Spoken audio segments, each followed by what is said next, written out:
Hello, everybody. Welcome back to the continuation of the OpenSOC CTF tools. Our next speaker, Tim.0, aka TJ, aka Tim Johnson, will be giving us a walkthrough of the Kibana tool. This product is near and dear to my heart, being an Elastic engineer, and hopefully everybody enjoys it. If you have questions, hit us up in the text workshop track 1 channel again. We will try to redirect you as best as possible. There's also the Recon InfoSec Discord channel that you can go into. There is actually a section that unfortunately I didn't write down, Tim, but ask for help, I think. Yeah, you can ask for help from other OpenSOC veterans. Yes, so definitely take advantage of the Discord channels that are out there, so you can get more directed help. At this point, I'm going to turn it over to TJ and sit back and relax. Hey, how's it going, everybody? We're very excited about OpenSOC this year.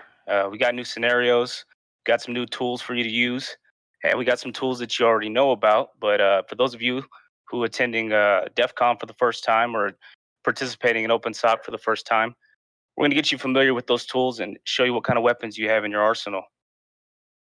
Like you said, my name's TJ, aka Tim.0 on Twitter.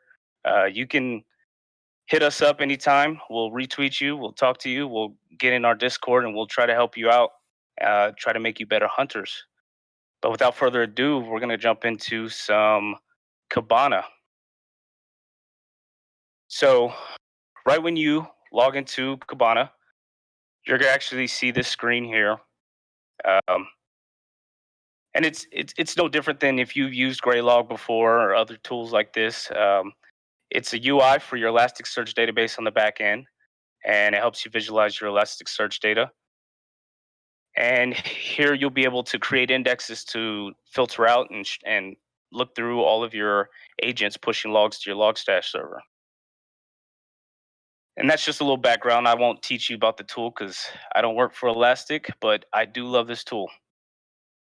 So first off, I like to tell everybody the disclaimer: do not ever forget your time frame. You got to pay attention to the time filter. So you're going to get intel drops. You're going to get information saying that a particular event happened at a particular time. You got to make sure that you're looking for events during that time. So right up here in the right corner here, you're going to see by default, it'll open up and load as last 15 minutes. And if you click that right there, it'll actually provide you by default some of the quick, hey, I just want to look at the last week. Hey, I just want to look at the last month. Oh, this happened in the last 30 minutes. Obviously, because we're hunting on a non-live environment, we want to look pretty specific, right? So you're going to go in here and you can pick your time and your date here. And the cool thing about it, if you notice that I clicked a date, it zeroes out the start time. And if you click another date, it pulls it down to 23:59, where it's the end of the day.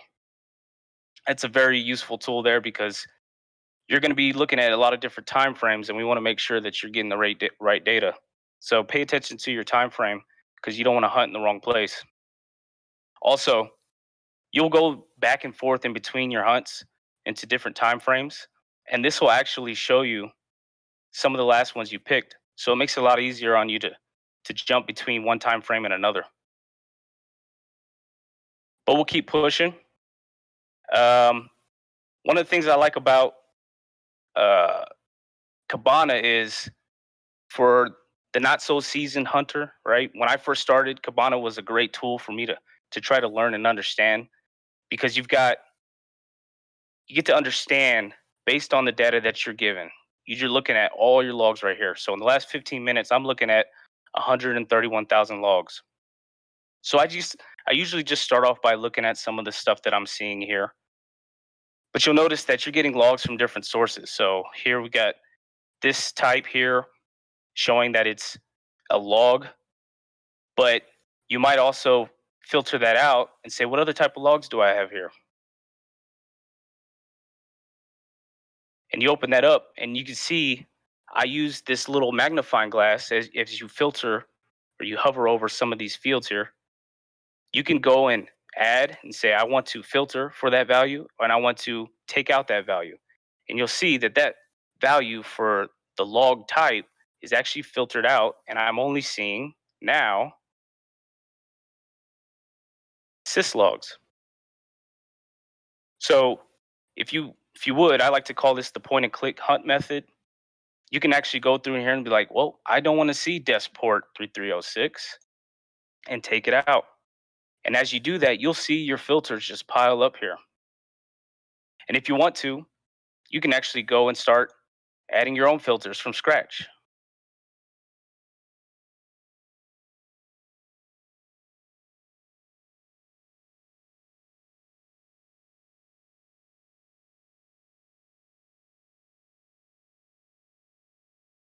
So you might not have a range of IPs or a specific IP that you know is just a distractor or maybe just noise, or for your specific hunt, you don't want to see that traffic. So you can go in here and select that IP and say, I don't want to see anything from that IP address. And you'll see my events drop because it took them out. Also, columns. Looking at this view here, you can see that right now all I see is the time and the source. But what if you want to see in a single view source IP or maybe the dest IP? You can actually go through and here are all your columns that you could create based off of the fields in each of these logs.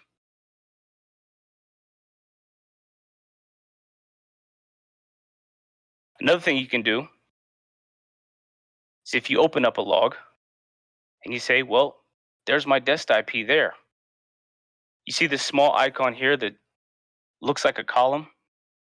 If you click that there, it automatically throws it up into the dest IP column on this table.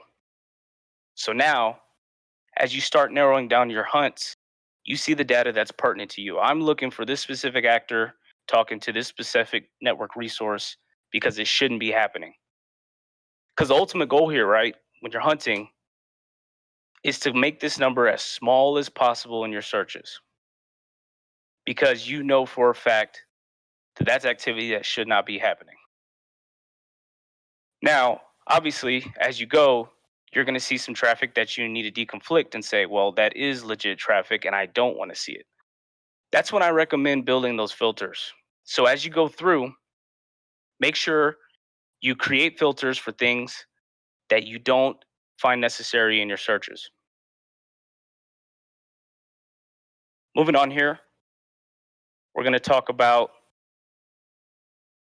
how to query in Kibana. So Kibana uses a Lucene query language. If you're not familiar with it, there's lots of data out there on it. But the primary information you need to know about it is the operators that it uses.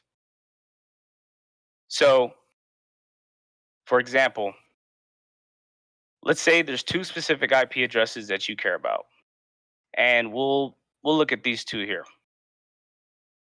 So you want to know when and if these two machines here were talking. So what you can do is you want to say source underscore IP this.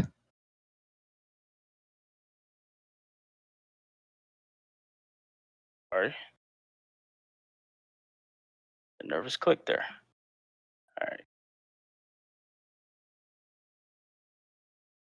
Source IP is that, and specifying that it has to match that operator. So you're saying it has to match this IP here. Otherwise, you don't want to see it.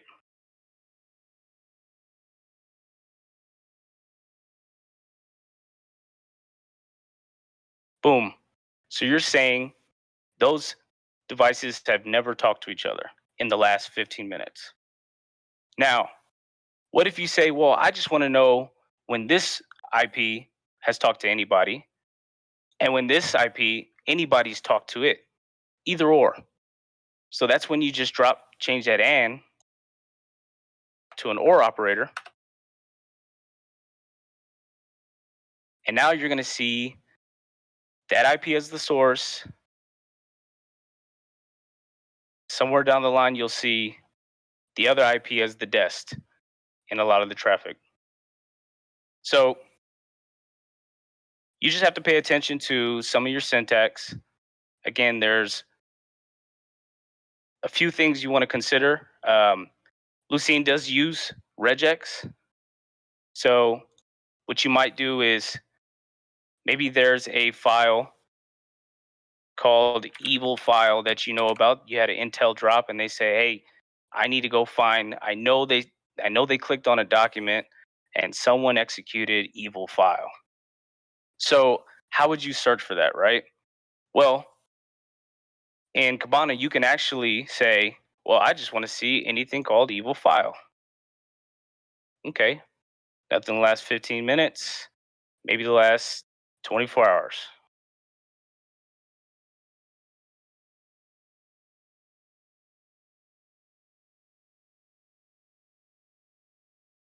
Nope, nothing. Okay, so what if I want to use regex? Well, because evil might be capitalized or file might be capitalized. So what you would do here, and you specify here that you're throwing in some regex, and then here wildcard, here wildcard, and then do your search. Now the problem is there is no evil file. So, but what if you wanted everything in the last hour with the word file? Okay.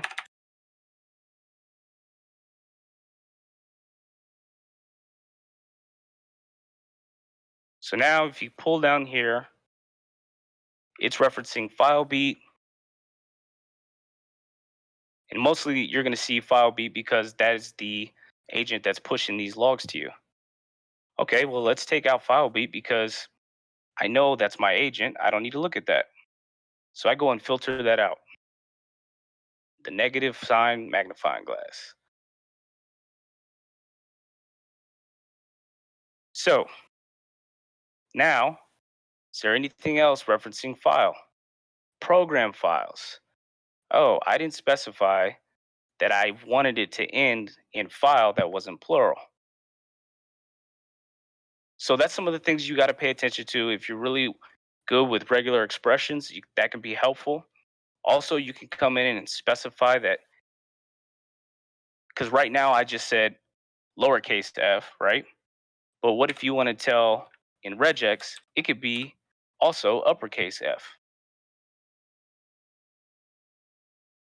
And as you notice, I'm getting pretty specific with the regex, and already my events in the last hour have dropped down to 12,000. And our goal at the end of the day is to make our events as little as possible so you can start narrowing down the bad. All right, so another useful tool. So sometimes you're going to come across logs that don't have the data that you're looking for. For example, I see dest IP with an empty field here. Sometimes you're going to see message fields with an empty field. Sometimes you're going to see file paths with the empty field. Sometimes that's something worth looking at, but sometimes you like, I really need to know the file path. I really need to know the dest IP. So we'll use dest IP as the example here. So I'll pick a source IP.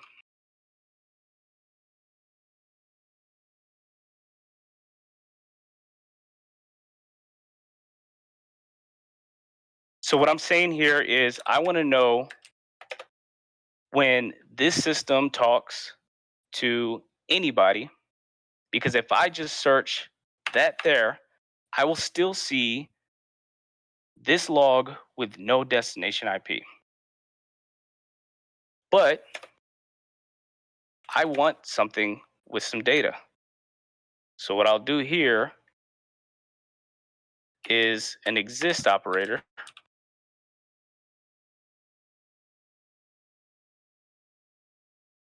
Sorry.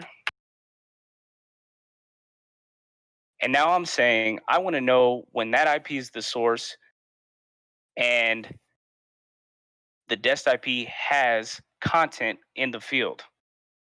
So let me update that up.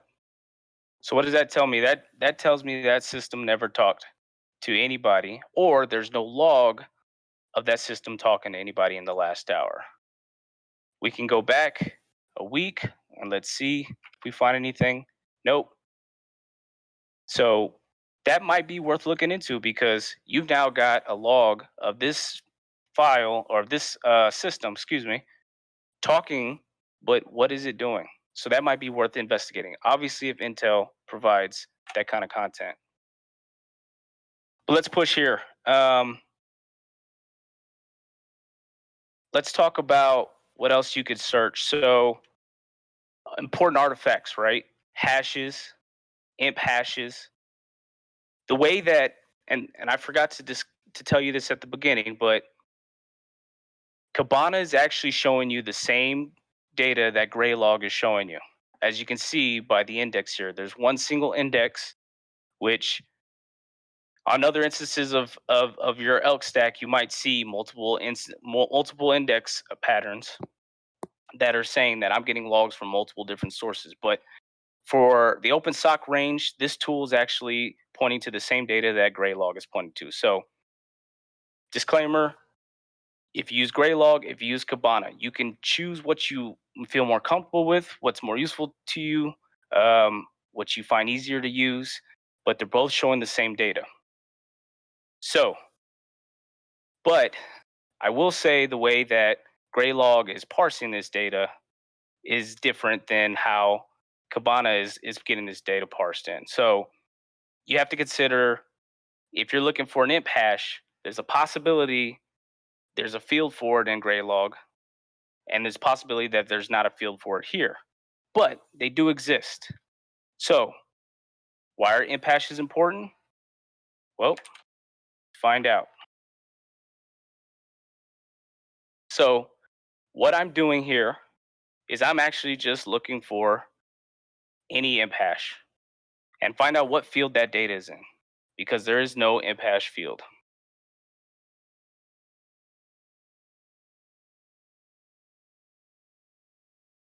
So I've got a few hits on it. Right now, no source and destination IPs, but let's go ahead and expand a log and see what we're looking at. So we've got a driver called agent.exe and remote IPs, and we've got an imp hash for this file. Now, if you deem this file to be bad at any point, then you've now got the imp hash for it and you can find every execution of it. So that's another quick artifact, but all I did was search the word imp hash and I found all the logs that have imp hashes associated with it. Now there's gonna have to do some more digging and filtering because obviously you're gonna find a file with an imp hash that could be legit. So just something to consider. That's just a plain text query there. Also more basic, if you're looking for event IDs, everybody knows what a 4624 is. And if you don't, get your event IDs out. Google a sheet of the top event IDs to keep an eye on. Microsoft has a sheet on from severity levels that's important to look at.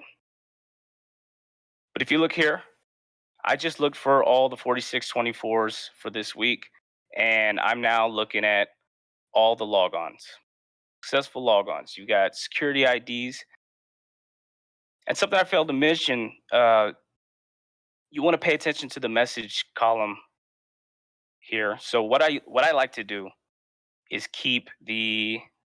I'm going to pull this out here. Go down to the message field and actually filter out for that column because now I can just scroll down and start looking through and saying, hey, this is some stuff, but I don't care about S100 SID. I don't care about that. So let's see how we can filter that out. So we go. So not, excuse me, and not.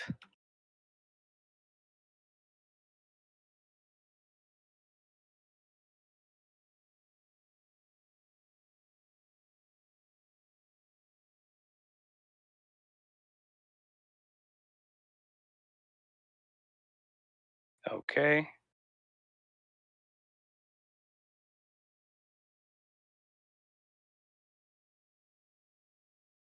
There we go. I just took out all the S100 SIDs, and now I can start seeing some other security IDs that have logged in. And if you want, you can go down and start narrowing down the system names. There's your host names there. And you can say, I don't care about ACC1. That guy's a good guy. Let me keep moving. But I do care about, let's maybe say, who we got here under host name. Oh, that's ACC101 again. But you get the drift, right? I'll filter out for ACC. That was the username, but same difference. So I've now filtered out for ACC1. I said I want to see 4624s, but I don't care about S100.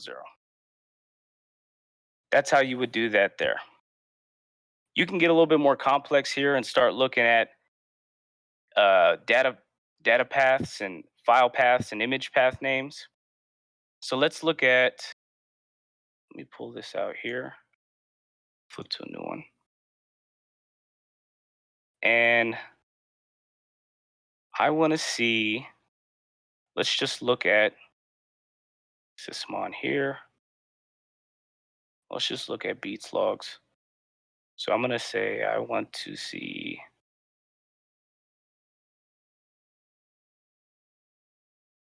here we go. Something to keep in mind, beats, right?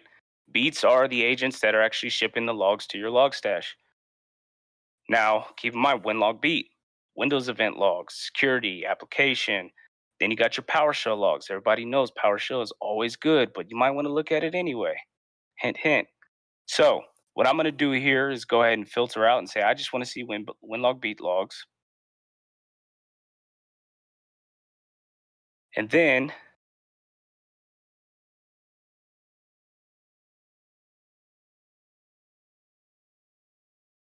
I want to search for a specific event ID. Or, better yet, let's see if we can start filtering for different file paths. So let's find the file path field.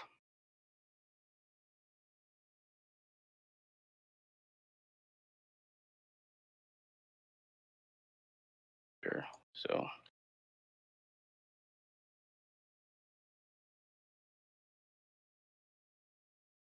here we go. Very minimal logs, right? Where the file path exists. So here's the file path. I got users, I got folders here. But I want to just know where this user here might have looked at, or what files this user has actually executed or file created, right? So let's say I want to filter by file create. So I go here, and I can either say in a specific path, or I can say a specific user. But I want to know when anything, let's say, created in this app data path here.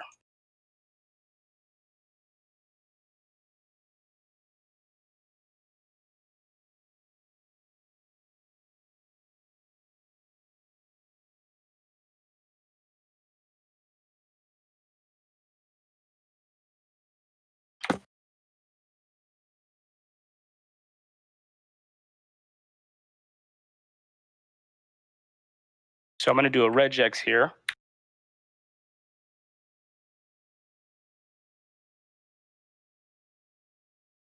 Say anything, and then close my regex, anything. And then because it's regex, you got to escape your characters. And we'll take out, for simplicity,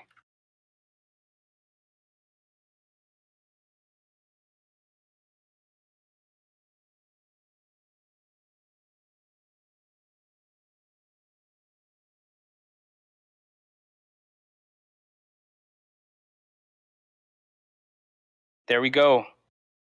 That's a hefty one there. But I'm down to 32 events in the last 15 minutes, right? That right there is I've now narrowed down every time a file was created by Claudia Davis, or maybe not by Claudia Davis, just in her path, in the app data path. And what's in app data? Temp folders. So keep that in mind. Keep going. So something else you can do, and if you come across a query like this hefty one here that maybe sometimes, oh, I want to just swap out the user and use that search over again, you could just copy and paste it to a text file, or you can get real fancy with it and go and start saving some of your searches. And so, Claudia Davis file create, right? So you confirm that, and at any given time, you start opening up a fresh Kibana page. You can go in and say, where's my search? Oh, there we go, Claudia Davis. Because now I want to look at James Brown, or I want to look at Kanye West. So that's some of the things you want to start doing as you go, because you're going to use these queries over again. Or if not, you're going to use the shell of it for a different file path for a different user. And that's something that might be useful for you down the line. Now, there's some other stuff you can do with visualizations. So you can actually pull in the visualization and uh, as save search as a visualization, or you can create your own. A lot of times I like to create tables and look at time frames. They're real good for looking at live data, but you can also look at over a span of time and say, hey, I want to see how many times this system has used SMB, or I want to see how many times uh, Quad 4 protocol was used. And then you can actually just have it on a table, throw it in a visualization, and pop it up anytime you want to start. Um, just keep in mind, like, hey, this come across during this time frame that I'm already inspecting, and then you can use that. And I'll just show you a quick one here because you can get pretty caught up in it.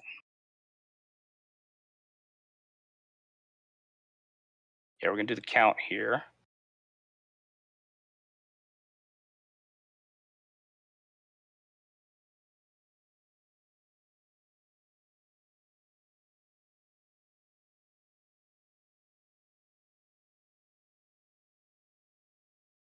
We're gonna aggregate it on a term. In the field, we're gonna add, let's say, IP source. Excuse me, source IP.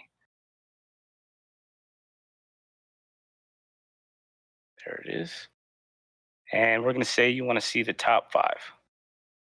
You can call that source. You can label it whatever you want. Hit play. There you go. So what this is showing you here is just the log counts for each of these sources here. So that's a super quick way to start saying in this time frame who was talking the most. Is that data exfil? Is that uh, port scanning? Is that some of the stuff you want to start paying attention to? Look at the count of the logs. That's a low level hunt that you can do. But you can go in and you can use the same concept and throw in protocols. You can make a bar graph out of it. You can make a pie graph out of it. But I like to use them more for live hunts. Uh, but for this exercise, you're probably going to spend most of your time in Discover.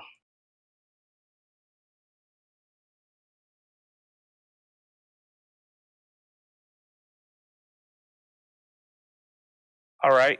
Um, I think I kind of gave you the low level, or high level rather, uh, rundown of everything. I don't want to take up more of your time. You got a lot of tools to learn today, and there's a lot of time you can go spend playing with Kibana. There's a couple of videos out there that you can do. I can give y'all some resources if you just hit me up in the OpenSock Discord channel. We've got a Kibana channel, and then also there's some more advanced Kibana users out there. I'm definitely not the know-all, but I've seen my way around it. But we've got a ask for help channel over in the OpenSock Discord, willing to answer any questions. A lot of the OpenSock veterans that have used played OpenSock before, have used Kibana before. They got some tips and tricks, and they can get you sorted out. So thank you for your time today. If you need anything, again, just hit us up on the Discord, and we'll talk soon. Thanks a lot, TJ. It was a great talk. As he pointed out, check out the Recon InfoSec Discord channel if you're looking for OpenSoc questions.